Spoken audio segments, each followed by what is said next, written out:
Hey guys, tonight we're diving headfirst into the shadowy, grimy underworld of medieval torture and how, if you're really lucky, you might just survive it.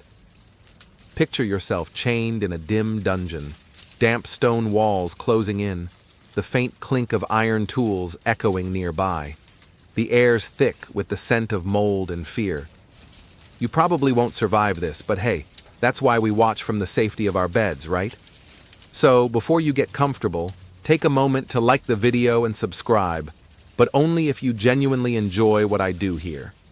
And hey, while you're at it, drop your location and local time below. I'm curious who's staying up with me for this one. Now, dim the lights, maybe turn on a fan for that soft background hum, and let's ease into tonight's journey together. Medieval torture wasn't just about cruelty for cruelty's sake, though it sure felt that way for those on the receiving end. It had roots tangled in justice, punishment, and sometimes even spectacle. Back then, laws were less about rehabilitation and more about control, confession, and deterrence. Torture was an accepted tool, often sanctioned by kings, courts, or inquisitors, to extract truth or punish transgressors. The idea of due process wasn't exactly what we think of today. If you were accused, you might be more likely to meet a rack than a lawyer.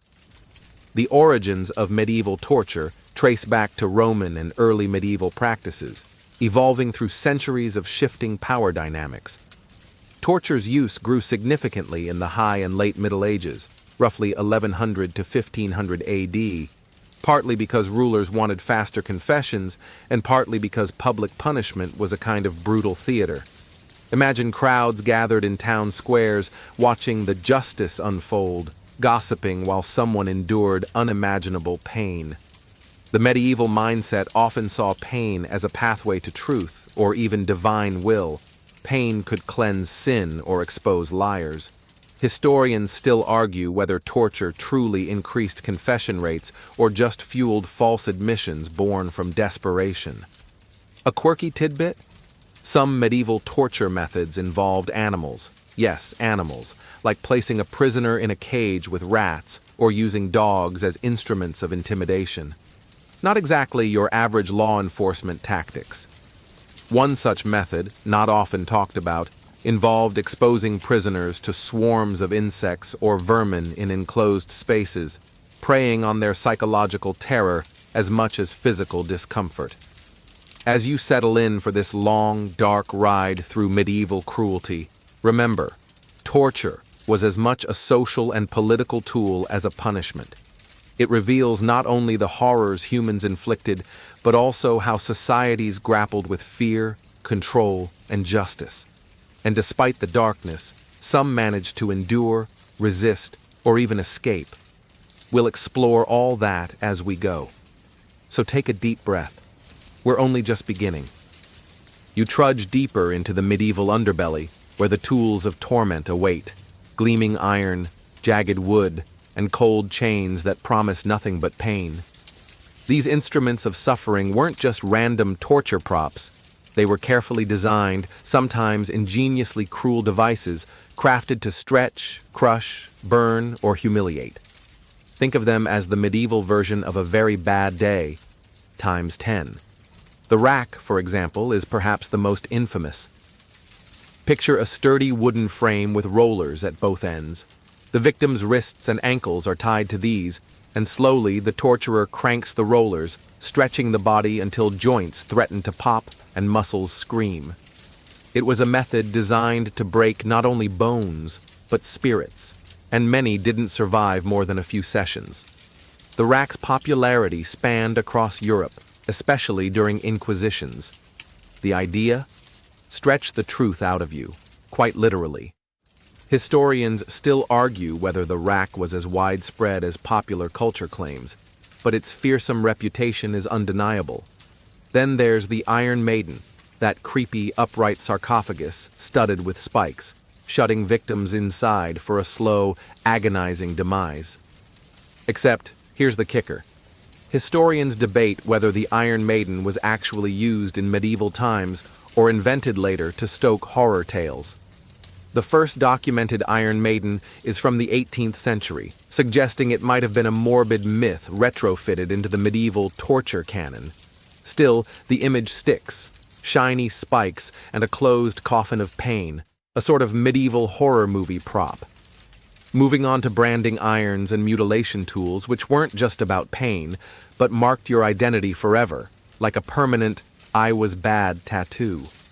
Branding with hot irons burned shame into skin, often reserved for thieves or traitors.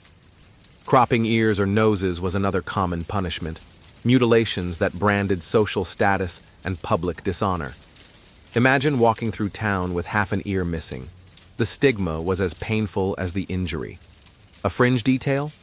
Some cultures experimented with mock executions, where a victim's skin might be branded or sliced superficially to simulate death's terror, but without killing the prisoner.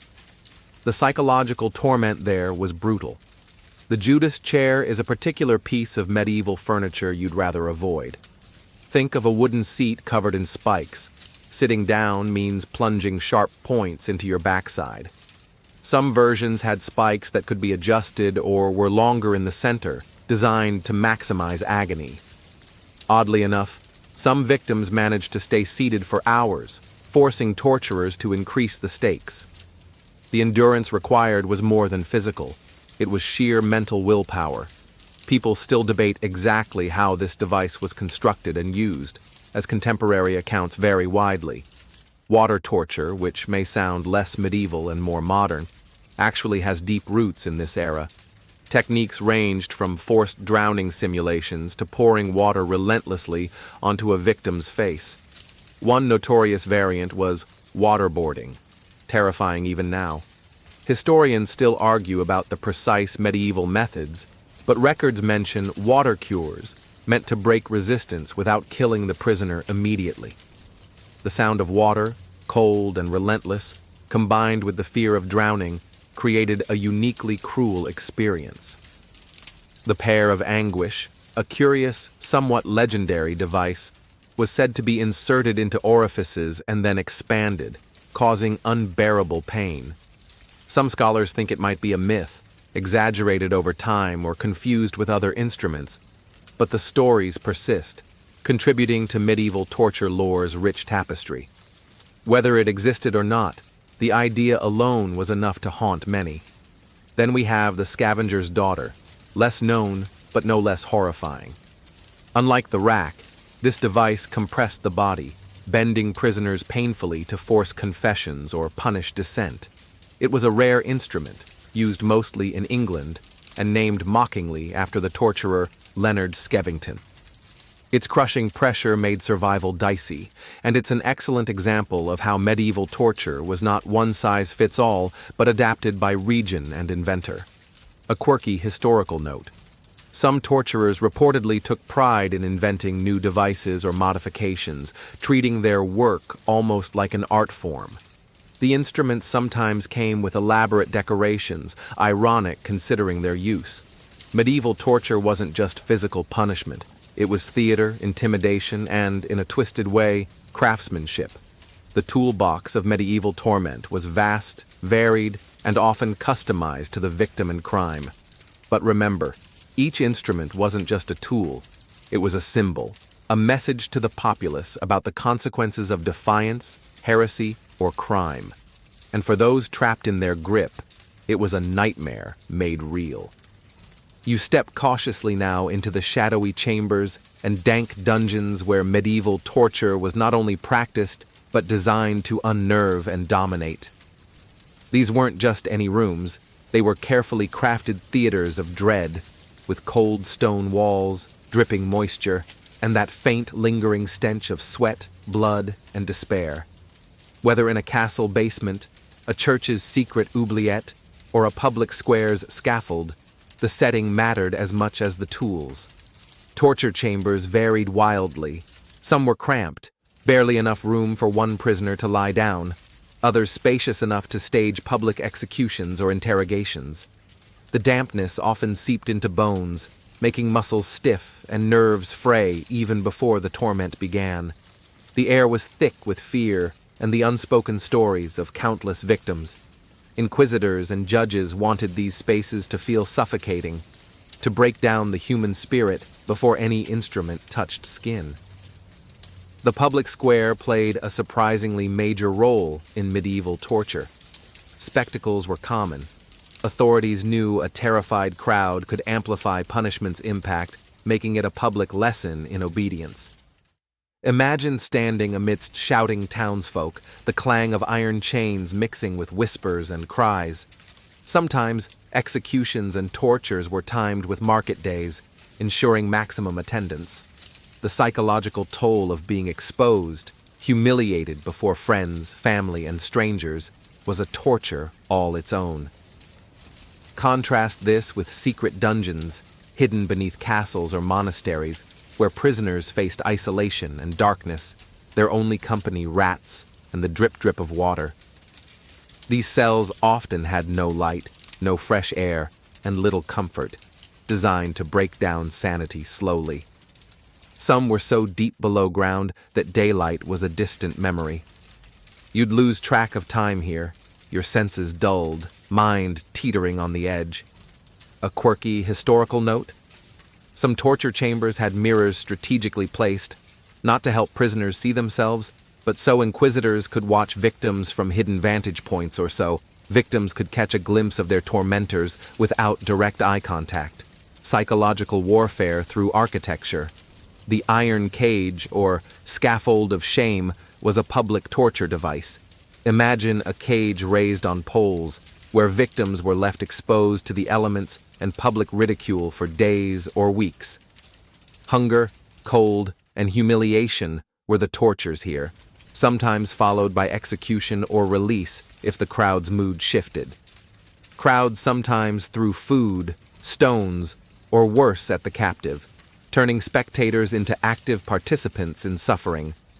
The layout of torture spaces also reflected social order. Nobles often faced their punishments in more private chambers, shielded from public gaze, sometimes even afforded some minimal comforts or medical attention. Commoners, by contrast, might be shackled in public, their pain a warning to all. Historians still argue about how often nobles really escaped public punishment. Records are patchy, and sometimes propaganda exaggerated or softened accounts. Within castles, torture chambers were often adjacent to prisons and courtrooms, a grim assembly line of accusation, confession, and punishment. The close quarters allowed inquisitors to move prisoners quickly from interrogation to punishment, maintaining pressure and fear. Some chambers were decorated with ominous religious symbols or Latin inscriptions, reminding victims that their suffering had divine justification, or so they were told. A lesser-known fact? In some regions, torture chambers were equipped with primitive soundproofing, thick tapestries, heavy doors, to muffle screams from disturbing the peace above. This suggests a recognition that, despite their intent, the public still feared the horrors beneath their feet. Outside the castle walls, the gallows hill or execution ground was the final stage. Here, death was often the climax to a torture sentence, sometimes immediate, sometimes after days of torment. The sight of charred bodies, broken limbs, or mutilated corpses was a grim warning. As you imagine these chilling settings, remember that the architecture of torture was as deliberate as the devices themselves. It was meant to unnerve, isolate, expose, and ultimately break the human spirit. But within these stone walls, there were also moments of resilience, quiet defiance, and sometimes astonishing survival. You find yourself now before the rack, that most notorious of medieval torture devices, a grim apparatus designed to stretch a person beyond their limits, both body and mind. The rack is deceptively simple in design, a wooden frame with rollers at either end, and ropes or chains fastened to the victim's wrists and ankles. But don't let its straightforwardness fool you. Its effect was devastating. The process starts slowly, almost innocuously, as the torturer turns the rollers, gradually pulling the prisoner's limbs apart. The skin stretches painfully taut, muscles strain, and joints, especially shoulders and hips, threaten to dislocate with each crank. As the tension mounts, nerves scream and bones crack. This wasn't just physical agony. It was a prolonged psychological siege. Survivors often describe a gradual surrender of will as their body betrayed them. The rack gained prominence, especially during the Inquisition and other judicial systems of the late Middle Ages. It was viewed as an efficient way to extract confessions or punish those who dared defy authority. The slow escalation of pain left the victim dangling between hope and despair. Sometimes promises of release kept them begging for mercy, even if false. An intriguing detail is that some torturers were surprisingly skilled at operating the rack. Turning the rollers too fast or too far could snap bones outright, something undesirable if the goal was to extract information rather than cause immediate death. It was a twisted balance between pain and survival. In fact, some victims lived to tell the tale, albeit with lifelong disabilities.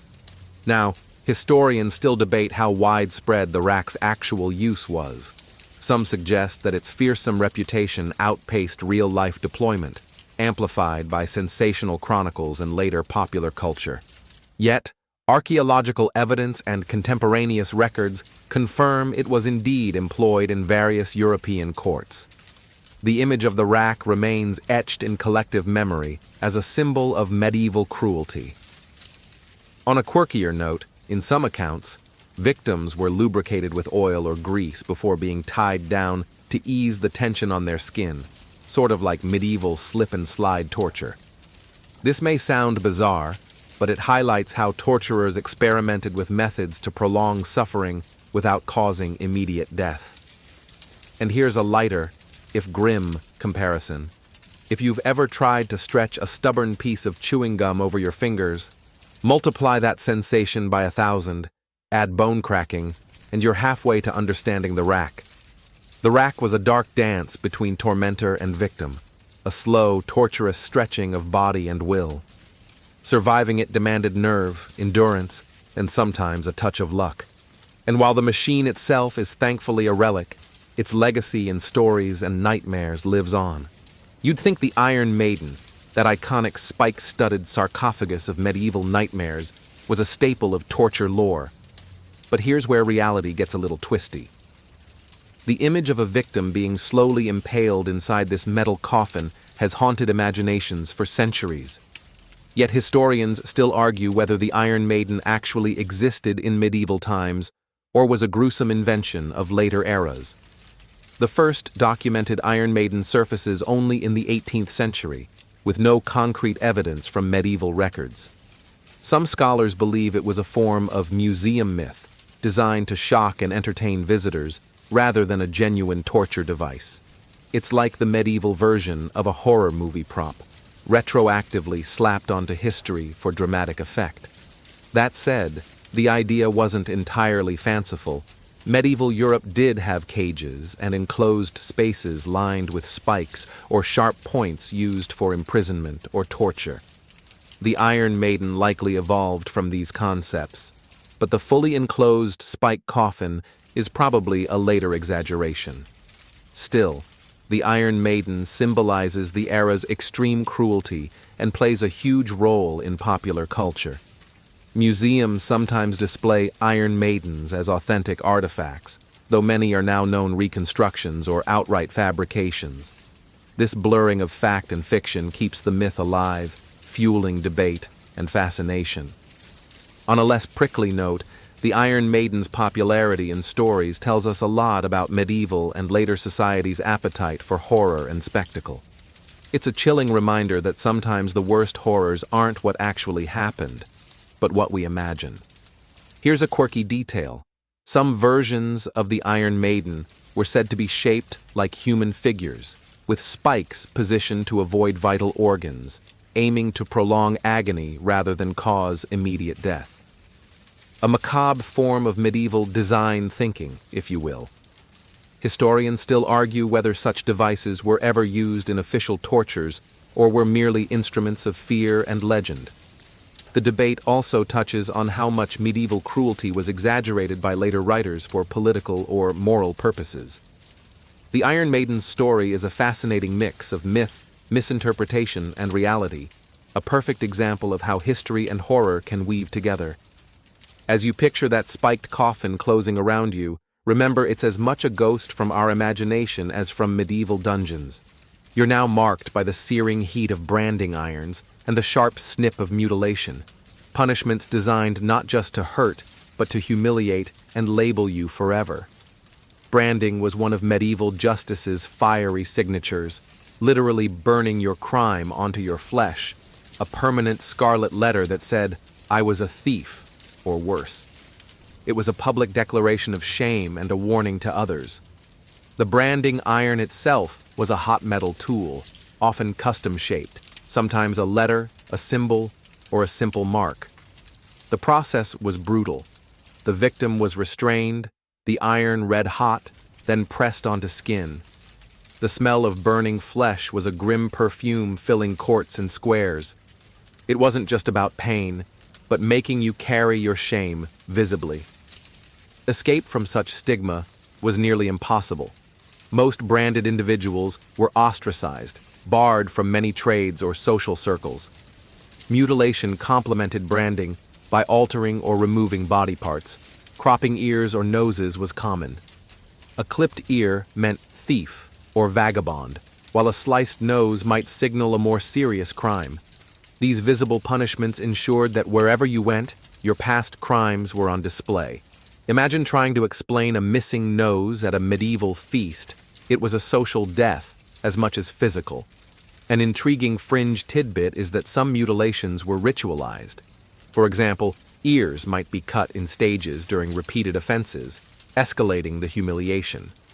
Sometimes these punishments targeted specific senses to symbolically silence or blind the guilty. Some historians still argue about the extent and use of these punishments, whether they were widespread or confined to certain regions and periods. Records are patchy, and sometimes the line between actual practice and exaggeration blurs. A quirky modern parallel. Think of branding as the medieval version of cancel culture, but far more permanent and painful. No hashtags, just hot irons. There are also stories of victims who tried to cover or hide their mutilations, wearing hats, veils, or prosthetics, though in a society with limited medical care, infections often followed, compounding suffering. Branding and mutilation weren't just punishments, they were messages, symbols stamped and sliced into society's fabric. For those who bore these marks, survival meant navigating a world that constantly reminded them of their pain and shame. You're about to experience the dreaded Judas chair, a medieval throne of agony that flips the concept of taking a seat into something unthinkable. Imagine a wooden chair, but instead of comfort, it's covered in spikes, sharp, menacing points arranged to punish anyone foolish enough to sit. This torture device forced victims to endure hours of sitting on spikes that pierced flesh, slowly driving pain deep into muscle and bone. Unlike many tortures designed for quick suffering, the Judas chair's cruelty was its endurance test. Victims often had to sit for hours, sometimes days, while agony spread through their bodies. The spikes varied. Some were short and dense, others longer and more jagged, depending on the maker's artistry. The chair sometimes had adjustable spikes or added weights to increase pressure. Oddly enough, the device was as much psychological torture as physical. The victim knew that standing or moving meant other punishments, but sitting meant pain. A true medieval catch, 22. Historians still debate the extent of the Judas chair's use. Was it widespread or confined to certain regions? Contemporary records are scarce, and some accounts blur with folklore. Some scholars suggest the chair was more of a mythologized, fearsome tool, used in stories to frighten rather than a regular instrument of punishment. A quirky detail? Some versions of the Judas chair included restraints to keep the victim's arms and legs bound, ensuring no relief from shifting or adjusting position. Others were portable, used during interrogations to break the prisoner's will through relentless discomfort. Endurance was the only way out. Victims had to summon incredible mental strength, often focusing on breathing or prayer to survive. It was less about immediate injury and more about breaking spirits over time. The Judas chair's image evokes a perverse sense of irony, an object meant for rest becoming a throne of torment. It also highlights medieval inventiveness in inflicting pain without necessarily causing quick death, forcing victims to linger in their suffering. If you've ever tried sitting on a wooden chair that's just a little too hard, imagine spikes hidden beneath. That's the innocent version of what the Judas chair delivered in full medieval flair. You're gasping now at the edge of water torture, a method that mixes the primal fear of drowning with relentless psychological terror. Water torture wasn't just one thing. It took many forms, each designed to terrorize and break the will without necessarily killing the victim outright. One common technique involved pouring water slowly over and over onto a cloth or directly onto the victim's face, simulating the sensation of drowning. This near-drowning effect triggered panic, suffocation feelings, and helplessness. Unlike actual drowning, the victim remained alive, but trapped in a cycle of terror and gasps for air. Some call this the medieval ancestor of what we now term waterboarding. But water torture could also be more direct, forcing victims to immerse their heads or entire bodies in water, sometimes held down by strong hands or weights. This brutal immersion caused real physical pain from cold and panic. Historians still argue about how often this extreme form was actually used, with some records hinting at its occurrence during inquisitions or witch trials. A quirky detail is that in some places, a water cure was ironically used as a treatment for certain ailments, proving that water's effects were powerful enough to heal or harm, depending on how it was applied. The psychological toll of water torture was immense. Even if physical injuries healed, the panic and helplessness often lingered. Victims described the sensation as drowning alive, a relentless fight for air that never came. The fear of water itself sometimes lasted long after torture ended. Unlike many medieval tortures that left visible scars, water torture's marks were often invisible, making it a silent torment that few could prove or see. This added a layer of cruelty, as victims were disbelieved or suspected of exaggeration. Historians still debate the prevalence and methods of water torture. Records vary widely, and some confessions were likely coerced or fabricated under its threat. But what's clear is that water, the element of life, was twisted into an instrument of deathly fear. Imagine being trapped underwater, gasping for air, your body fighting to survive, while your mind screams in terror. That's the essence of this method. It's a grim reminder of how medieval torturers manipulated not just flesh, but fear itself. You're now confronting the pair of anguish, one of the more bizarre and unsettling medieval torture instruments, a device designed to expand inside orifices, wreaking havoc from within. The very idea makes you squirm. A pear-shaped metal tool inserted into the mouth, rectum, or vagina, then expanded by turning a screw or lever, forcing the flesh apart painfully. The origins of the pair of anguish are shrouded in mystery and debate. Some historians believe it was indeed used, citing descriptions from 17th century France and other sources, but others argue it might be an exaggerated or symbolic invention. The device's existence in earlier medieval times remains uncertain, and some think it was a later addition to the grisly roster of torture tools. Regardless, the pair became a powerful symbol of internal torture, an invasion not just of the body's surface, but its most vulnerable spaces. The tool's design was cruelly clever. As it expanded, it caused tearing, pain, and potential permanent damage, all while keeping the victim conscious of the invasion.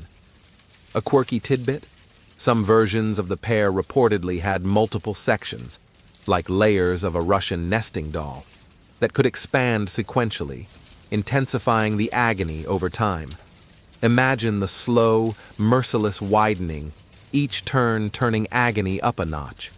The device's reputation might also stem from moralistic storytelling, emphasizing the sinful parts of the body being punished for sinful acts, a reflection of medieval attitudes toward sexuality and purity. Historians still argue whether the pair was actually used widely or was mostly a fearful legend, spread to emphasize the cruelty of enemies or heretics. Some surviving examples might even have been instruments of medical examination, misinterpreted as torture devices. Whatever the truth, the pair of anguish remains one of the most haunting images of medieval torture. It embodies the era's unique mix of physical torment and psychological horror, especially the fear of invasion and violation. As you imagine the slow, wrenching expansion inside, it's a reminder that medieval torture wasn't only about what could be seen or touched. It often targeted the deepest vulnerabilities of the body and mind. You're now squeezed into the infamous scavenger's daughter, a device that turns the idea of compression, torture, on its head, literally crushing the body rather than stretching it. Unlike the rack, which pulled limbs apart, this contraption forced prisoners into a painful fold, compressing their bodies painfully, often to force confessions or punish disobedience. The scavenger's daughter was a metal frame shaped roughly like an A, with hinges and bars designed to bend the victim forward, pushing the head toward the knees, while forcing the limbs inward. The pressure exerted was brutal, squeezing ribs and joints, sometimes causing broken bones and unbearable pain.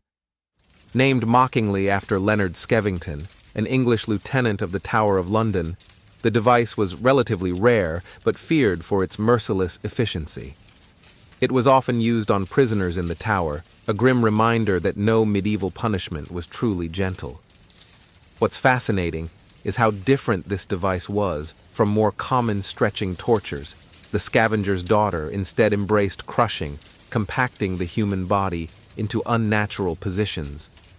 It's a grim metaphor for how medieval justice bent victims to its will. Historians still debate its exact use and prevalence. Records are limited and sometimes contradictory. Some think it was used mostly in England, while others argue it was more widespread but underreported. A quirky detail: the device sometimes had chains or locks to keep victims tightly secured, preventing any relief from shifting position. This relentless confinement made endurance nearly impossible. Surviving this torture meant enduring not just the physical compression, but the accompanying panic and claustrophobia. Victims often described feelings of suffocation and helplessness. As you imagine being folded painfully into a compact shape. Remember, this is medieval cruelty's dark creativity, turning the body itself into a cage of agony. You're plunged now into the bizarre world of trial by ordeal, an ancient judicial practice that mixed pain, divine judgment, and a serious gamble on survival. Imagine being forced to walk barefoot across hot coals, plunge your hand into boiling water, or sink into icy streams, all to prove your innocence or guilt. If you survived or showed little injury, it was God's judgment, proving you were innocent. If not, well, the verdict was clear. These ordeals weren't purely about torture, but about divine intervention, or at least that was the claim. They were prevalent throughout medieval Europe and earlier, with variations across regions and times. The ordeal by fire, water, or combat tested a person's purity, bravery, or the god's will, often with life or death consequences. The ordeal by hot iron, for example, required the accused to carry a red-hot iron a certain distance. If wounds healed cleanly after a few days, innocence was presumed. If not, guilt was declared. Sounds like a medieval medical mystery, and indeed, some victims survived by clever bandaging or using cool water afterward. Primitive, yet effective, first aid. The ordeal by water came in two forms: cold water and hot water. The accused might be tied and thrown into a river. Floating was interpreted as guilt because the pure would sink, and sinking as innocence. A terrifying coin toss that left many drowning. The combat ordeal, rarer but more dramatic, involved fighting champions, or the accused, fighting for their life. Winning was divine proof. Losing meant damnation. It's like medieval reality TV, but deadlier. Historians still debate whether these ordeals were genuine legal tools, or often manipulated by authorities to control outcomes. Some argue ordeals faded as legal systems modernized. Others say they were a way to avoid judicial error by leaving judgment to higher powers. A quirky fact: in some places, ordeals were accompanied by priests and elaborate rituals, turning punishment into religious theater. Participants often wore special clothing, and prayers filled the air, adding spiritual weight to the event. You can't help but wonder how many innocent souls survived these trials by luck, quick thinking, or sheer resilience, and how many fell victim to fate or flawed divine justice. As you imagine the heat of the iron, the chill of the river, or the clang of swords, remember, this was justice in its rawest, most brutal medieval form. You now find yourself trapped in the invisible cage of psychological torture, a realm where the mind is the battlefield and sensory deprivation, isolation, and torment become the weapons of choice. Unlike the brutal smashing or slicing, psychological torture targeted the inner sanctum of your thoughts, aiming to fracture your sanity without leaving visible scars. Sleep deprivation was one of the cruelest forms, a slow, grinding process where your body yearns for rest but never receives it. Victims were kept awake for days, sometimes weeks, through noise, light, or constant prodding. Imagine the desperation: eyes burning, muscles aching, mind slipping into hallucinations. It wasn't just exhaustion, it was a systematic breakdown of willpower. Even the strongest could succumb. Sensory overload was its twisted opposite, bombarding victims with unbearable noise, flashing lights, or unrelenting smells to overwhelm the brain. The goal? To disorient and destabilize, making coherent thought impossible.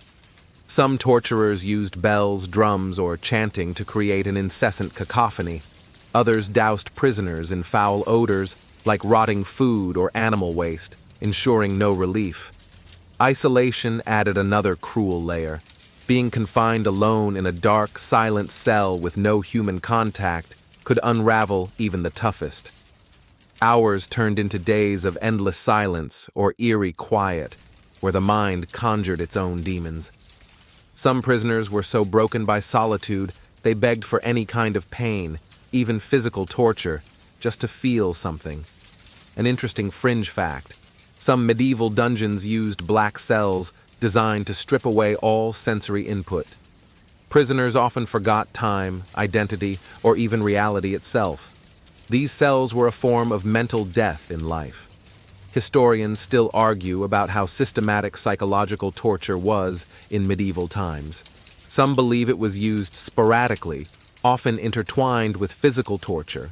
Others see it as a deliberate strategy to break prisoners before or instead of physical pain.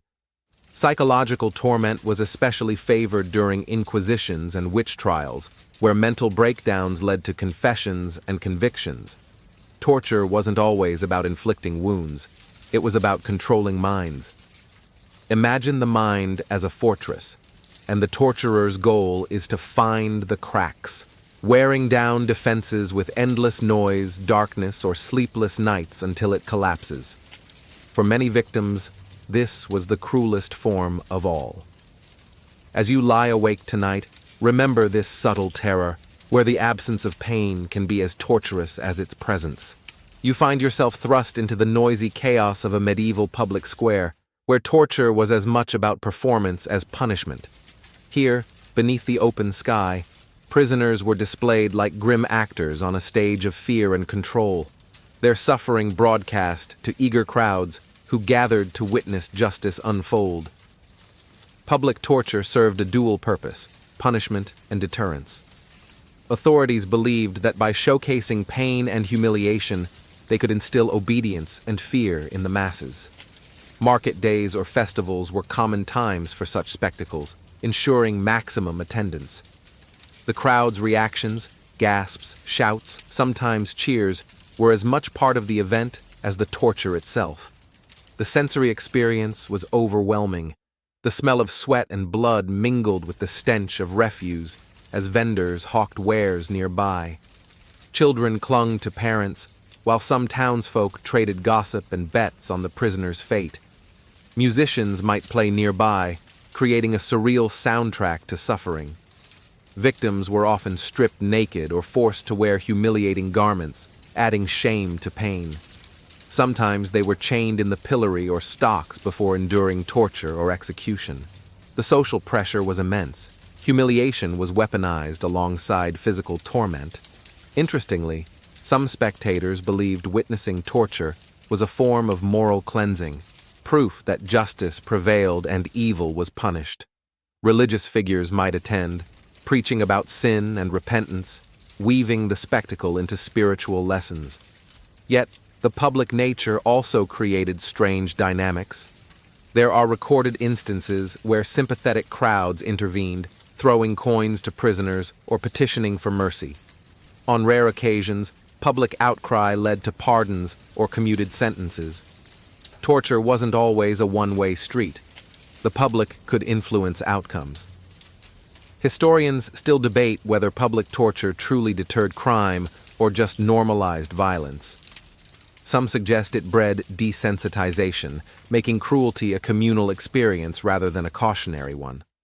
A quirky fact: some towns held torture fairs, where executioners demonstrated their devices, almost like medieval infomercials. Curious onlookers paid small fees to see these gruesome displays, blending commerce with punishment. As you imagine the crowded square, the clamor, the smells, the electric tension, remember this dark carnival of justice, where suffering was spectacle and control was king. You're now caught in the merciless grip of the Inquisition, where torture was wielded as a tool not just to punish, but to root out heresy and enforce religious conformity. Here, faith and fear intertwined, creating some of the darkest chapters of medieval torture. The inquisitors, appointed by the Church, operated with brutal efficiency. Their goal was confession, preferably voluntary, but increasingly forced when persuasion failed. Torture became an accepted method to extract admissions of heresy, witchcraft, or blasphemy. The punishments were often religiously symbolic, designed to break both body and soul. Common methods included the rack, thumbscrews, and water torture, all aimed at bending the accused to the will of the Church. But beyond physical torment, inquisitors employed spiritual pressure, threatening eternal damnation, excommunication, or social ruin. The psychological toll was immense. One chilling tactic was the strappado, where victims were suspended by the wrists, tied behind their backs, causing dislocated shoulders and intense pain. It combined physical agony with a sense of helplessness and exposure. The Inquisition's procedures were shrouded in secrecy, but records reveal that torture sessions could last hours or days, often repeated to ensure confession. Historians still argue about how frequently torture led to truthful confessions versus false admissions born from desperation. A fringe detail: some inquisitors believed that excessive torture risked the soul of the torturer as well, fearing divine punishment for unnecessary cruelty. This moral dilemma occasionally limited the use of the harshest methods. Women accused of heresy faced gender-specific tortures, often involving sexual humiliation or devices targeting female anatomy. These punishments reflected the era's deep misogyny and fears of female power. The Inquisition's legacy is a complex mix of religious zeal, political control, and human suffering. Torture was both tool and terror, wielded to maintain an orthodoxy that brooked no dissent. Imagine the cold chambers, the whispered prayers, the flickering candlelight casting long shadows as the accused waited for judgment, hope and fear mingling in every breath. Despite the darkness, some victims showed remarkable resilience, their stories surviving to remind us of courage amid cruelty. You're now stepping into the grim world of medieval torture tailored for women, a landscape where cruelty was shaped not just by punishment, but by deep-seated gender biases and fears. Women faced many of the same brutal methods as men, but also gender-specific tortures designed to humiliate, control, and punish perceived moral failings. One infamous example is the scold's bridle, a metal mask or cage fitted over a woman's head, sometimes with a spike pressing down her tongue. It was meant to punish nagging, gossip, or disobedience, essentially silencing women deemed troublesome. Wearing this device publicly was both painful and humiliating, a chilling reminder of societal control over female speech and behavior. Women accused of witchcraft often endured tortures that targeted their bodies in ways men did not. Devices like the pear of anguish, discussed earlier, or forced exposure and public humiliation played a central role. The medieval imagination often linked female power or sexuality with danger, so punishments were meant to cleanse or contain that threat. Historically, women were sometimes subjected to trials focused on their virtue or chastity. For instance, the infamous water ordeal might be used specifically to test purity, reinforcing gendered notions of sin and morality. A fringe fact?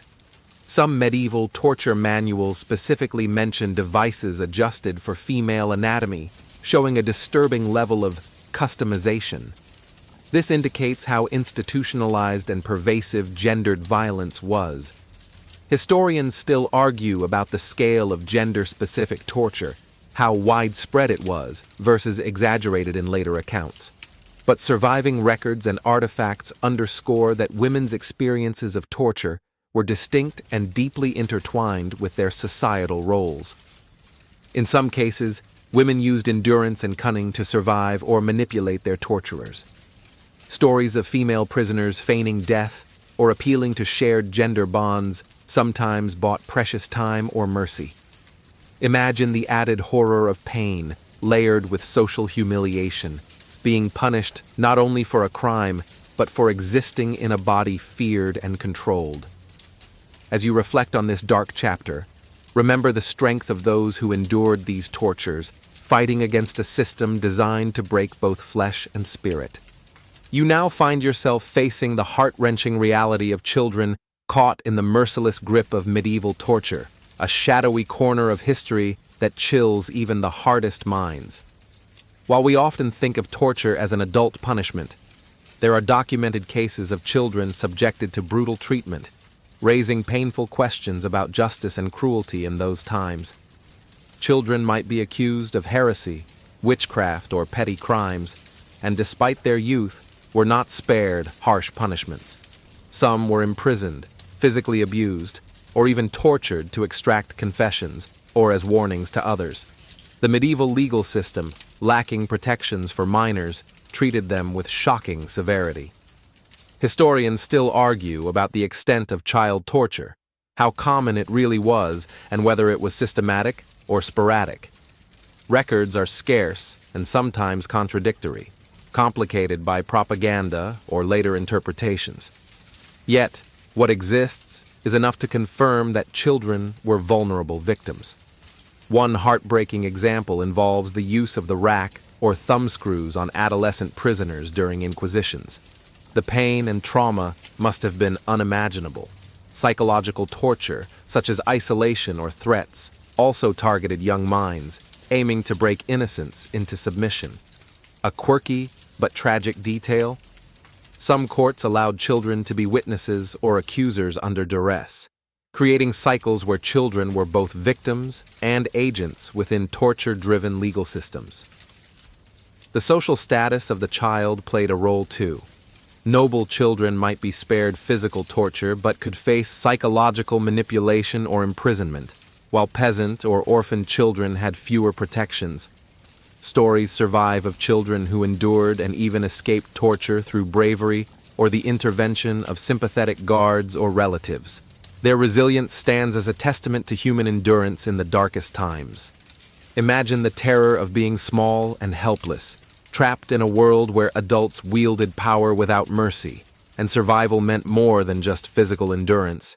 It demanded hope against overwhelming odds. As you contemplate these painful truths, hold close the fragile spark of childhood resilience shining through the darkest history.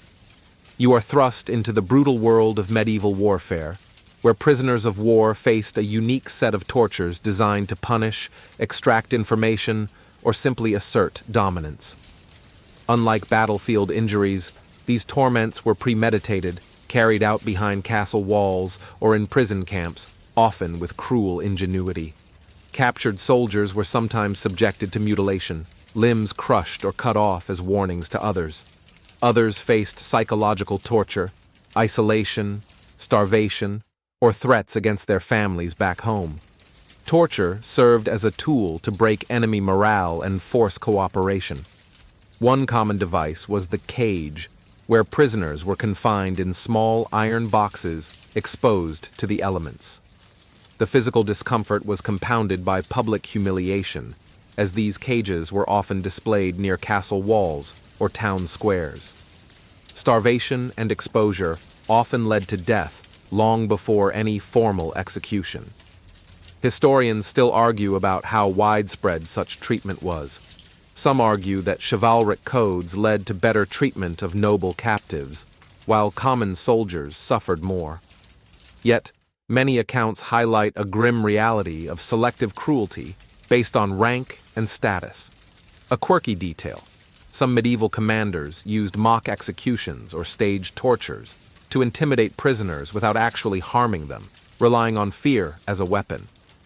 Psychological tactics often worked better than physical ones.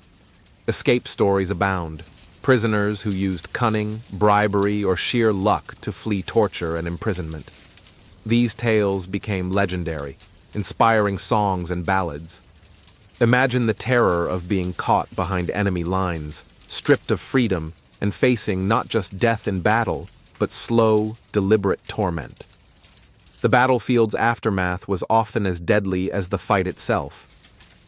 This chapter of torture history reveals the harsh realities of war beyond the clash of swords, a landscape where survival depended on resilience, wit, and sometimes sheer luck.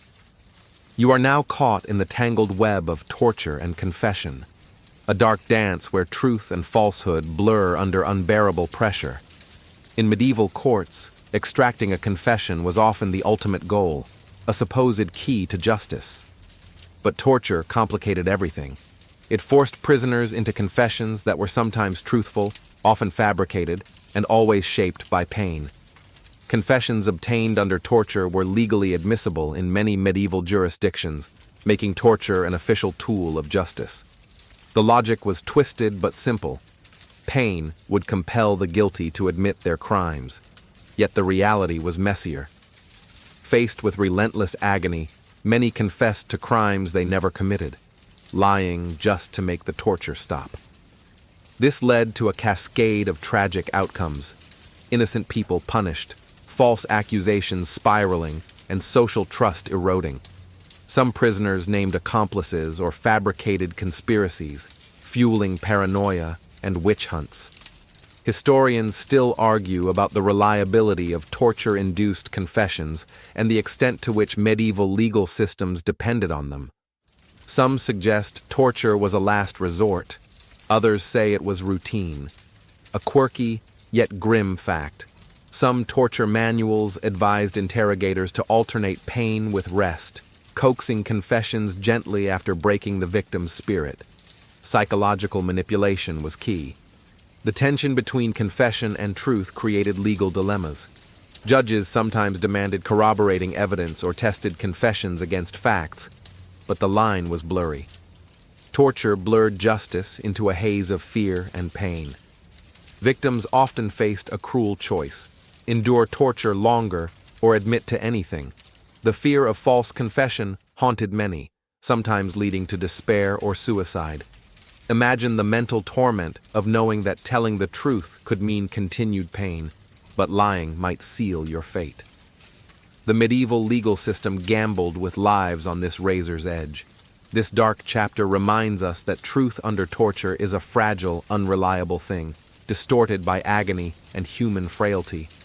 You step now into the shadowy role of the torturer, those grim figures wielding the instruments of pain and fear.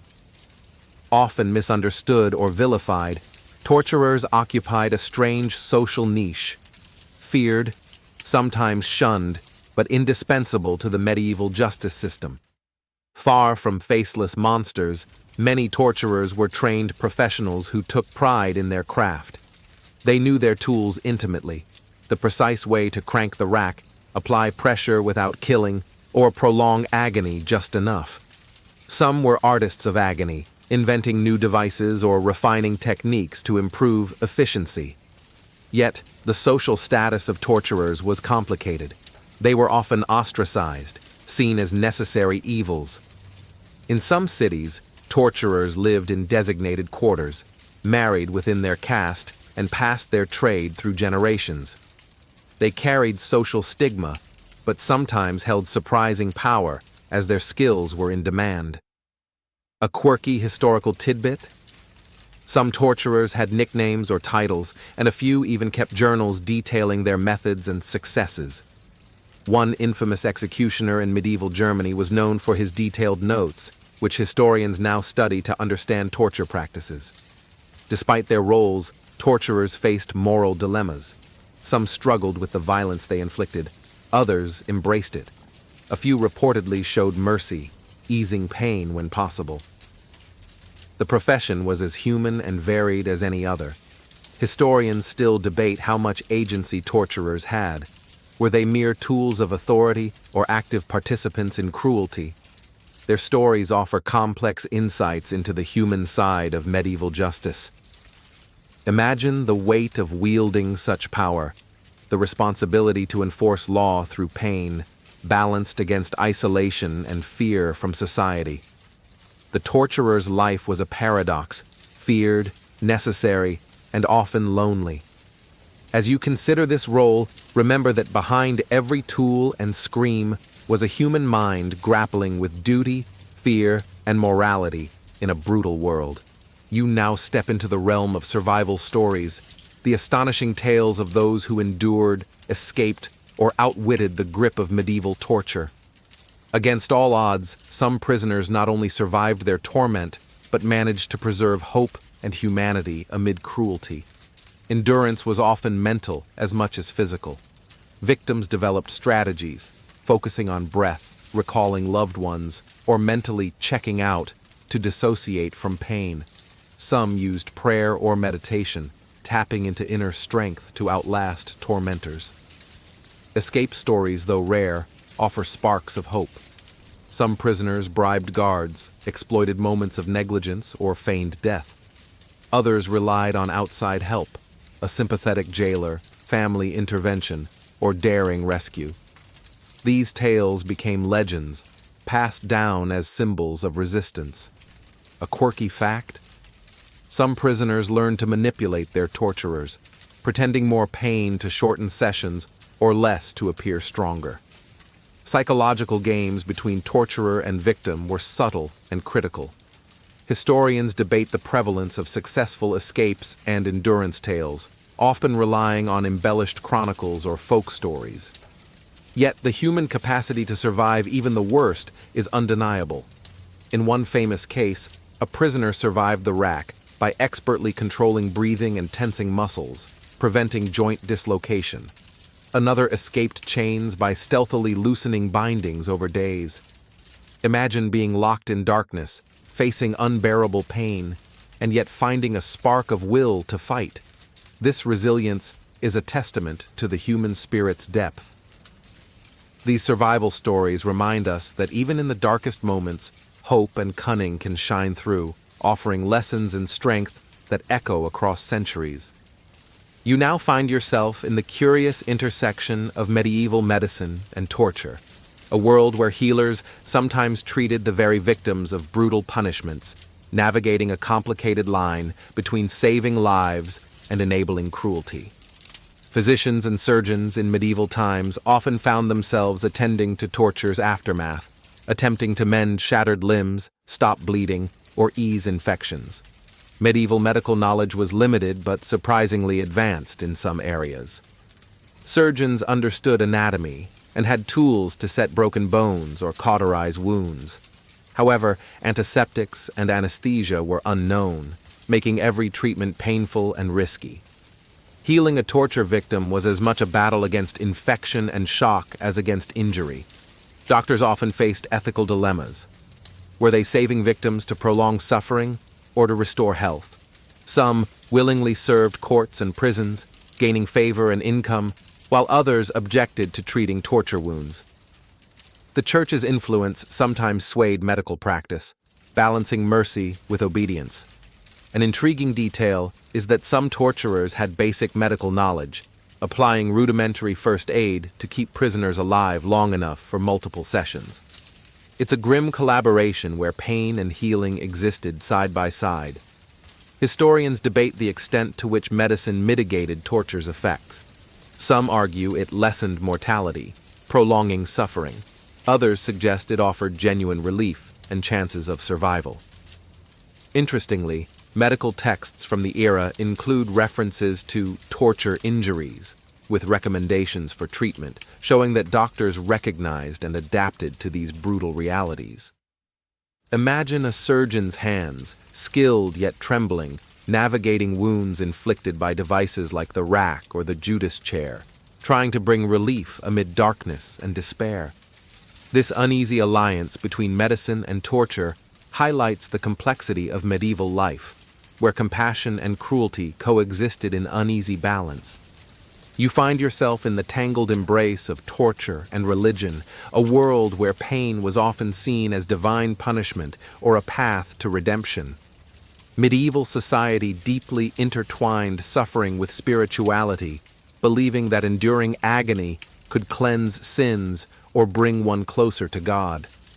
Many tortures had religious symbolism.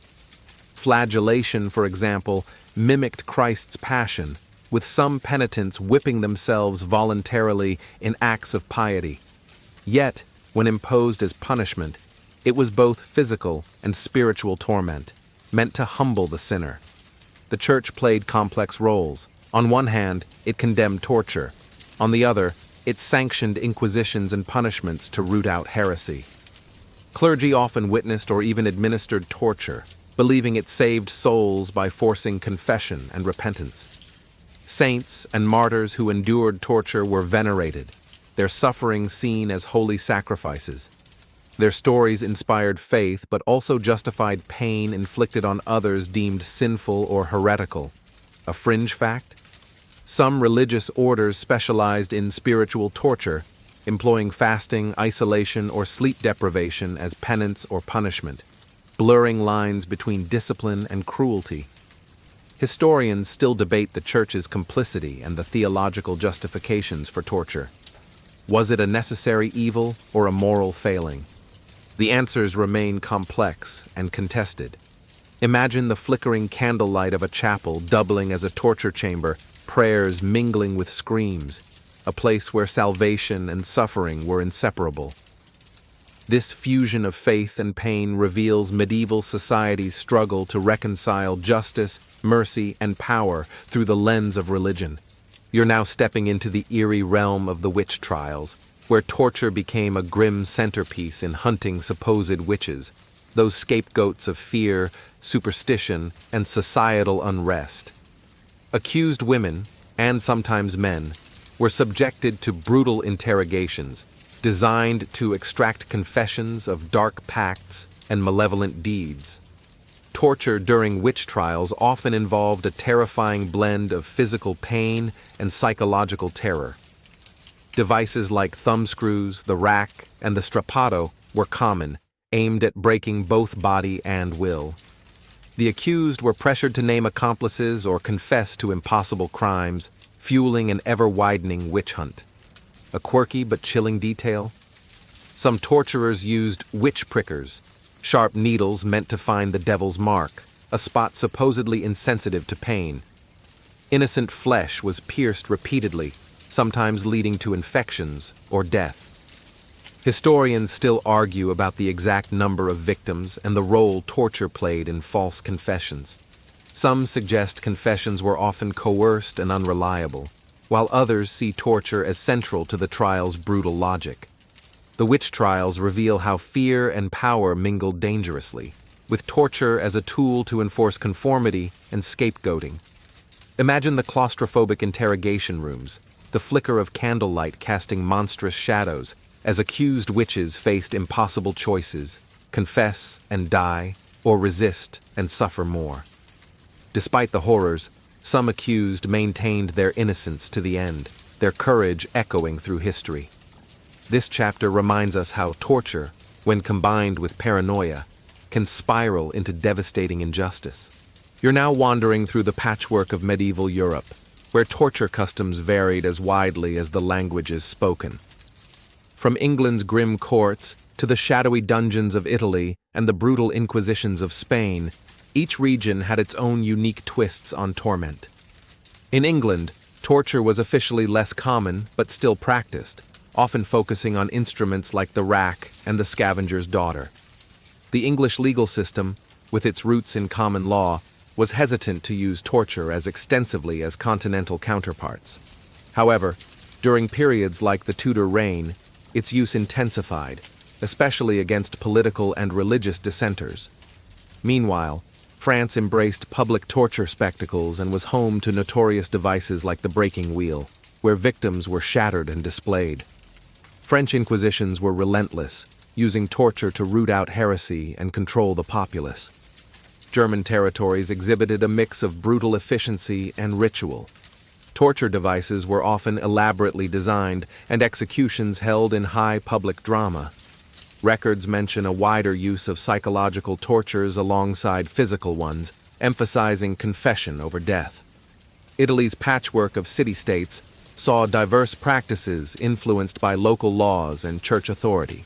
Some regions used torture extensively in trials, while others limited it. The rich documentation from Italian courts provides valuable insights into methods and legal frameworks. A quirky detail? Some regions developed torture licenses, official permissions needed before employing certain devices or methods, reflecting attempts to regulate cruelty. Historians still argue how much these regional differences were due to culture, law, or politics, with some seeing overlaps and exchanges across borders. Imagine traveling through medieval Europe, each town greeting you with its own shadowed rituals of pain, a patchwork quilt of cruelty sewn with iron and fear. This regional diversity reveals how medieval torture was not monolithic, but adapted, reflecting local power, culture, and beliefs. You're now delving into the medieval legal framework that gave torture its grim legitimacy, a set of laws and customs that sanctioned pain as part of justice.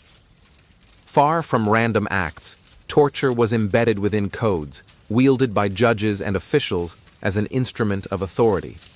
Medieval law often distinguished between extraordinary and ordinary procedures. Torture fell into the extraordinary, used only under specific conditions, like when evidence was insufficient or to confirm suspicions. Yet in practice, these restrictions were often loosely enforced, allowing torture to become routine in inquisitions and criminal courts. Judges held significant discretion. Some were rigorous, demanding strict adherence to legal protocols before permitting torture, while others eagerly used it to extract confessions or punish dissent. Trials often began with threats of torture to induce voluntary confession. A quirky detail: certain laws required the presence of clerics during torture sessions to offer spiritual support or ensure confessions were genuine, blending law, faith, and cruelty. Historians debate how formalized torture laws were. Some view them as attempts to regulate barbarity. Others see them as tools to legitimize state power and suppress opposition. Punishments varied by crime severity and social status, with nobility sometimes exempt or subject to milder forms. Yet even kings and queens were not always immune, facing threats of torture during political upheavals. Imagine judges balancing law and violence, their decisions shaping lives through calibrated cruelty. This legal backdrop underscores that medieval torture was not chaos, but a calculated system entwined with justice, faith, and power. You now stand at the crossroads where torture blurs into execution, where devices intended to prolong agony instead become tools of death, or where death itself is a public spectacle wrapped in cruelty. Medieval execution instruments were brutal extensions of torture designed to punish, terrify, and control. The breaking wheel, also called the Catherine wheel, was a gruesome favorite. Victims were tied to a large wheel and their limbs smashed with iron bars, breaking bones in a ritualized pattern before being left to die slowly, sometimes woven through the wheel's spokes and displayed publicly. It was a slow death designed for maximum horror and deterrence. The gibbet, an iron cage suspended from a gallows, held executed bodies as a macabre warning to all who passed. Some victims were left to rot for months, a grim testament to the consequences of crime or dissent. The chopping block and the axe were more straightforward but no less fearsome. Decapitations were often public, swift but final. Sometimes executioners displayed severed heads on spikes, turning death into gruesome theater. Historians still debate the exact procedures and prevalence of these execution methods, with some accounts exaggerated or mythologized. However, archaeological evidence and court records confirm their chilling reality. A quirky detail: some executioners developed reputations for skill and speed, and were both feared and oddly respected in their communities. One German executioner was nicknamed the Executioner King for his efficiency. Imagine the tension in the air before an execution, the crowd's roar, the prisoner's last breaths, and the eerie silence that follows death. This intersection of torture and execution reveals a society where pain, death, and spectacle intertwine to enforce order and fear. You now enter the shadowed world of medieval art, where torture was not only practiced but vividly depicted, etched into manuscripts, painted on walls, and carved into wood and stone. These chilling images served as warnings, moral lessons, and sometimes even propaganda.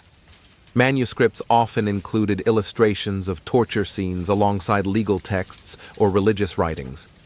These images were detailed, showing the instruments, the torturers, and the suffering victims. They helped communicate the power of law and church, visually enforcing the consequences of sin and crime to largely illiterate populations. One famous example is the Codex Manesse, a 14th century manuscript with illustrations of noble courts and punishments, sometimes featuring torture scenes. Paintings in churches depicted martyrdom and divine justice, reinforcing the belief that suffering had spiritual meaning. Artists used symbolism and exaggeration. Spikes appeared sharper, wounds deeper, expressions more agonized, to convey moral messages. Torture wasn't just real, it was a language of fear and obedience. A quirky tidbit: some artworks included subtle satire or critique, cleverly hidden beneath the surface. These might question the justice of torture or mock officials, showing the complexity of medieval views.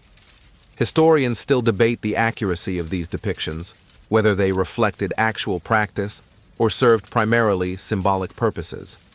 Imagine flipping through an illuminated manuscript, the vibrant colors contrasting with gruesome scenes, reminding readers that pain and punishment were central to medieval life.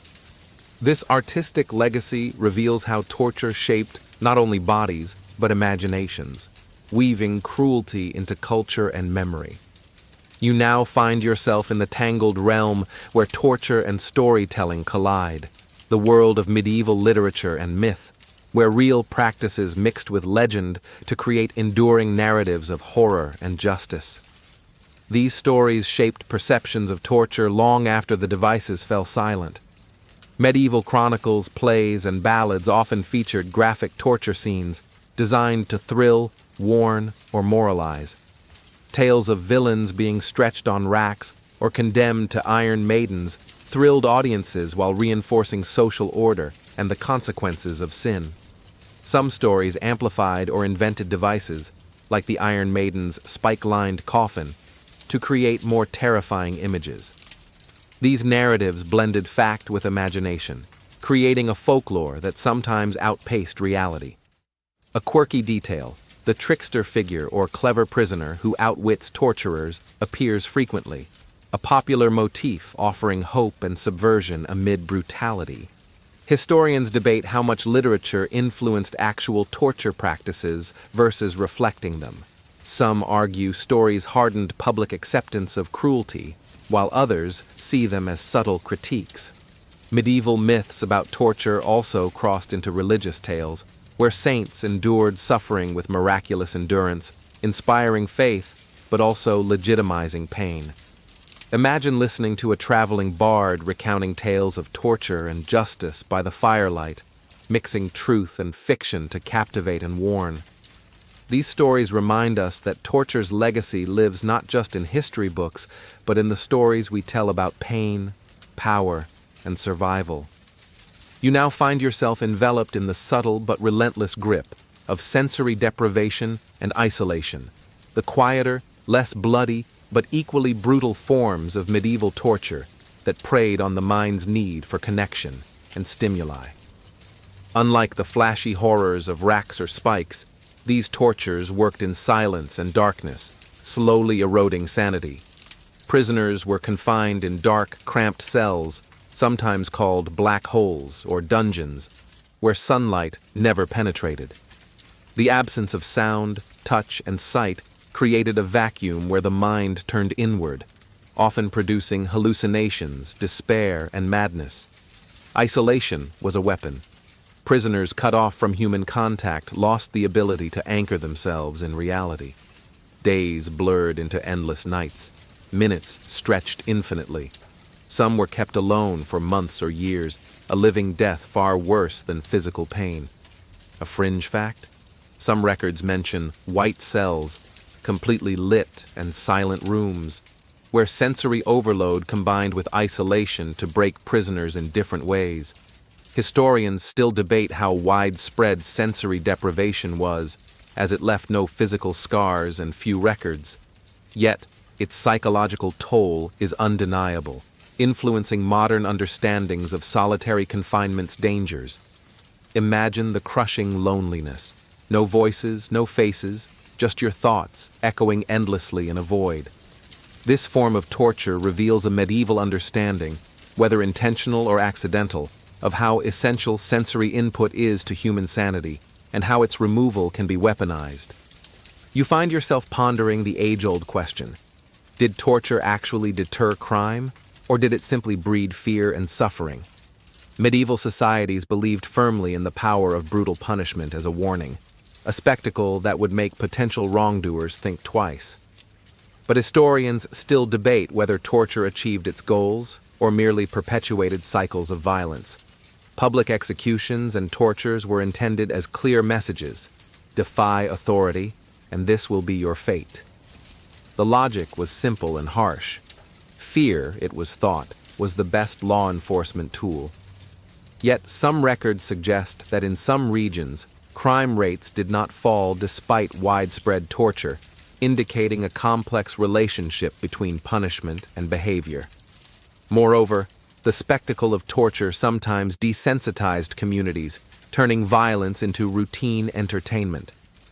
Crowds grew indifferent, even celebratory, at the suffering of others, blurring the line between justice and cruelty. A quirky historical note: some towns issued torture holidays, days when extra punishments were carried out, drawing tourists and pilgrims, medieval marketing for fear, in a way. The effectiveness of torture as deterrence also varied by crime type and social class. For some, the threat was real and terrifying. For others, especially the desperate or rebellious, it was a risk worth taking. Historians argue that torture's legacy is more about control through terror than true justice or crime prevention.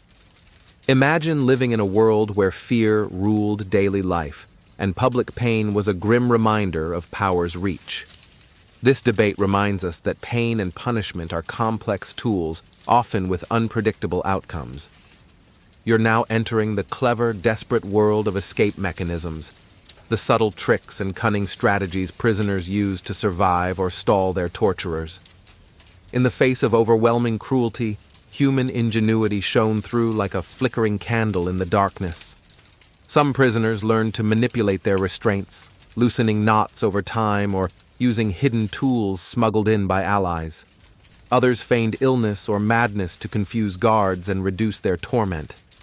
The art of playing dead was another survival tactic, pretending to succumb so torturers paused or stopped, buying precious moments. Psychological tactics were key. Appealing to a guard's sympathy or exploiting rivalries among torturers sometimes led to small mercies or overlooked weaknesses. A quirky fact? Some prisoners memorized prayers or mantras, using repetition to dissociate from pain and maintain focus, a mental escape amid physical captivity.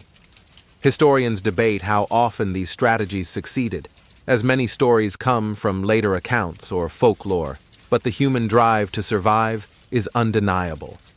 Escape wasn't always physical. Stalling for time or gaining favor could mean release.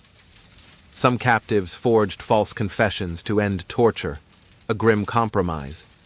Imagine quietly working at your bonds in a dim cell, each moment a calculated risk, every small movement a hope for freedom. These survival tactics reveal the resilience and resourcefulness of those trapped in medieval cruelty, reminding us that even in the worst conditions, the human spirit seeks light. You're now exploring how torture's application was deeply entangled with social class, where your status could mean the difference between merciless agony and relative leniency. Medieval society was rigidly hierarchical, and justice reflected these divisions starkly. Nobles and clergy often escaped the worst physical tortures. Their punishments leaned more toward fines, imprisonment, or symbolic penance, though exceptions existed during political upheavals or religious trials. They might be spared public humiliation, kept in private chambers, or afforded medical care unavailable to commoners. Common folk, on the other hand, bore the brunt of harsh tortures, often subjected to public spectacles designed to shame and deter. Their social status made them expendable, and their voices rarely heard in courts. A curious detail? Sometimes, even merchants or wealthy townsfolk faced torture, but could buy lighter treatment through bribes or connections. Money occasionally softened the sting, if not erased it. Historians still debate how consistent these class-based differences were, with some arguing that desperation and accusation could override status. Yet, the pattern of differential treatment is clear across records. Social status also influenced the methods used. For example, noble prisoners might face strangulation or beheading, seen as more honorable deaths, while commoners suffered gruesome executions. Imagine living with the knowledge that your birthright could shield you from the worst, while your neighbors faced brutal pain for similar accusations. This aspect of medieval torture highlights the stark inequalities of the era and the complex dance between power, justice, and suffering. You're now witnessing the early cracks in the medieval fortress of torture, the signs of its decline as Enlightenment ideas began to seep through society's walls. By the late Middle Ages and into the Renaissance, voices of opposition grew, questioning cruelty as justice and advocating for reason and humanity. Philosophers and legal thinkers started challenging torture's efficacy and morality. Some argued it bred false confessions and violated natural rights, while others emphasized rational investigation over pain-induced admissions. Legal reforms began limiting torture's use. For example, the 17th century French legal system introduced regulations to restrict its application, requiring higher authorities' approval and setting time limits. A quirky detail? Some judges became skeptics of torture, conducting mock interrogations to test its validity before resorting to pain. This shift hinted at growing awareness of its flaws. Historians debate how quickly these ideas spread, with some regions clinging to old methods longer, while others embraced reforms sooner. Public opinion also shifted. Growing literacy and print culture exposed abuses, stirring calls for change. Imagine the tension between tradition and progress, old torturers defending their craft as enlightened thinkers championed mercy and evidence. This decline marks a pivotal transition from barbarity toward justice systems grounded in human rights. It reminds us that even entrenched cruelty can be challenged and overcome through reason and empathy. You are now stepping into the stories of famous torture victims, figures whose suffering echoed far beyond their own lives, shaping history and memory. Nobles, saints, commoners, all caught in the cruel machinery of medieval justice, their tales of endurance and tragedy revealing the human cost of cruelty. Take Joan of Arc, a young peasant girl whose fiery conviction led to her being captured, tortured, and executed for heresy. Despite intense physical and psychological torment, she maintained her faith until the end, becoming a symbol of resilience and martyrdom. Nobles, too, faced torture during political turmoil. The likes of Thomas More and Anne Askew endured brutal interrogations, refusing to recant their beliefs despite horrific pain, their deaths inspiring generations. Commoners' stories are less recorded, but no less poignant. Trials and punishments for theft, blasphemy, or rebellion often ended in public torture, their voices silenced, but their suffering recorded in chronicles and local memory. A quirky fact? Some famous victims wrote or dictated accounts of their torture, offering rare first-hand insights into medieval cruelty and faith. Historians debate how these stories were shaped, sometimes glorified, sometimes distorted, to serve political or religious agendas. Imagine standing in their shoes, facing choices between pain, death, or betrayal of conscience. Their legacies remind us that behind every torture tale is a human life, complex and courageous. These stories echo through history, testaments to endurance amid inhumanity. You now delve into the medieval understanding of pain, the science and beliefs shaping why certain torture methods targeted specific body parts. Unlike modern medicine, medieval thinkers mixed observation with superstition, religion, and early anatomy, creating a patchwork of ideas about the human body's vulnerabilities. Pain was often seen as a spiritual test or punishment. The nervous system was barely understood, but physicians recognized that some areas, like fingers, joints, or the face, were more sensitive. Torturers exploited this, choosing devices that inflicted maximal agony where nerves concentrated. For example, thumbscrews crushed fingers, causing unbearable nerve pain without necessarily killing. The rack targeted joints to dislocate and tear muscles. The focus on extremities was both practical and symbolic, punishing what was essential for life and labor. A quirky fact? Some believed that striking certain pressure points could cause paralysis or death, hinting at a rudimentary grasp of nerve function. Historians debate how much medieval torturers understood about physiology versus learned through trial and error. Some torture manuals show surprisingly detailed anatomical knowledge.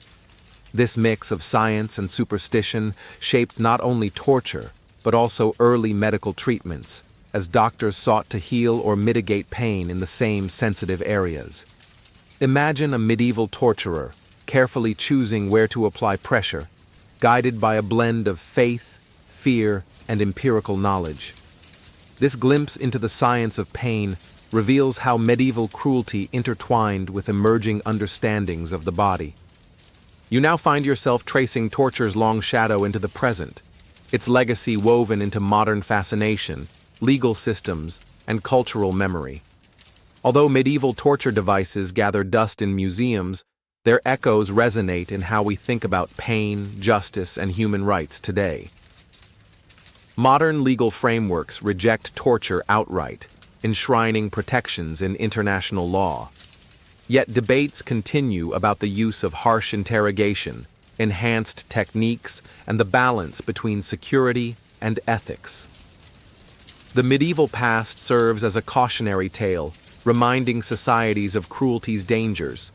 Culturally, torture captivates through books, films, and art, often sensationalized or mythologized. The Iron Maiden, rack, and other devices are symbols of fear and horror, sometimes divorced from historical accuracy but potent in storytelling. A quirky detail? Some modern torture museums blend education with shock value, sparking discussions about morality and history while drawing tourists eager for a brush with darkness. Historians argue that understanding medieval torture's complexities, beyond cruelty to include legal, religious, and social contexts, helps combat simplistic views and informs ethical debates today. Imagine walking through a museum, standing before rusted chains and spikes, feeling the weight of centuries-old suffering and humanity's capacity for both cruelty and change. Torture's legacy is a mirror reflecting our darkest impulses and the progress toward dignity and justice.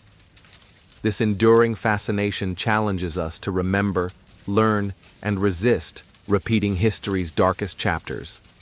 You're now stepping into the curious realm of quirky torture myths, bizarre, lesser-known devices and stories that make you raise an eyebrow or even chuckle nervously.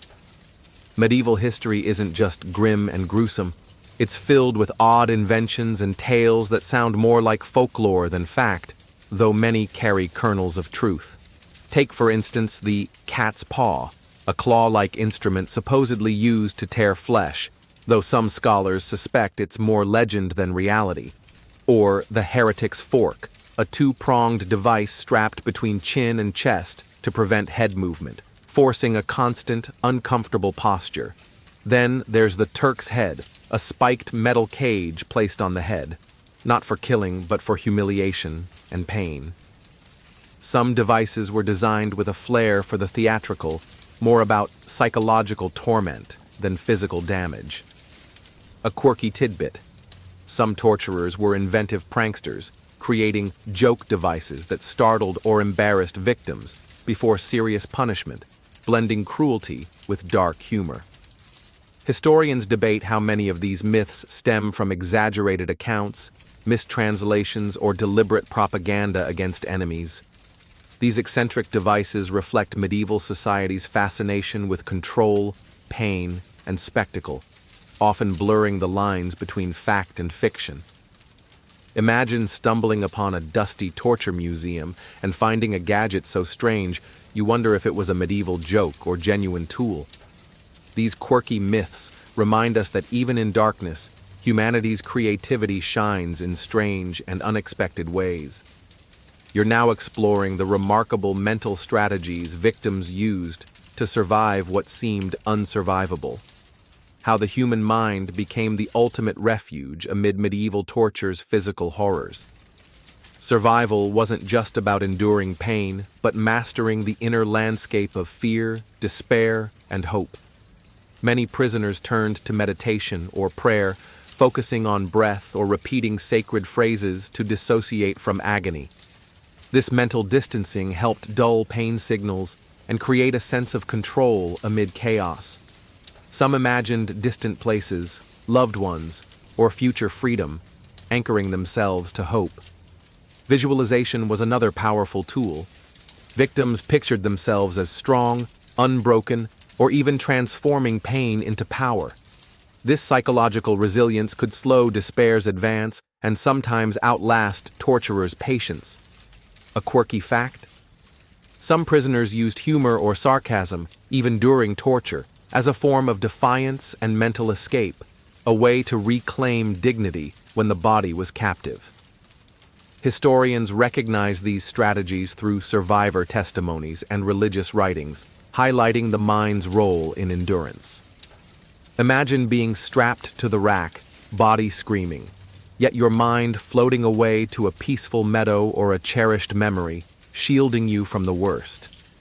These inner defenses remind us that even in darkest suffering, the human spirit can carve out spaces of freedom and strength. Mental survival was often as vital as physical endurance, a testament to resilience beyond flesh.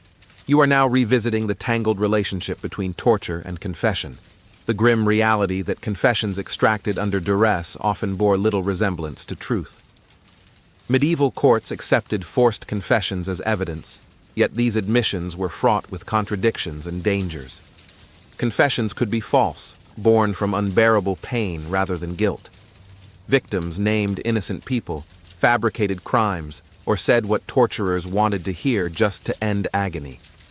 This undermined legal reliability and sometimes sparked witch hunts or political purges based on lies. Some judges demanded corroboration to validate confessions, but enforcement was inconsistent. The law struggled to balance the need for justice with recognition of torture's flaws. A quirky note: certain regions developed water tests or confession tests post-torture to verify claims, reflecting skepticism even then. Historians debate how courts reconciled these issues and how confession practices evolved toward more evidence-based systems. Imagine the crushing dilemma: confessing falsely to survive or risking further torture by maintaining innocence.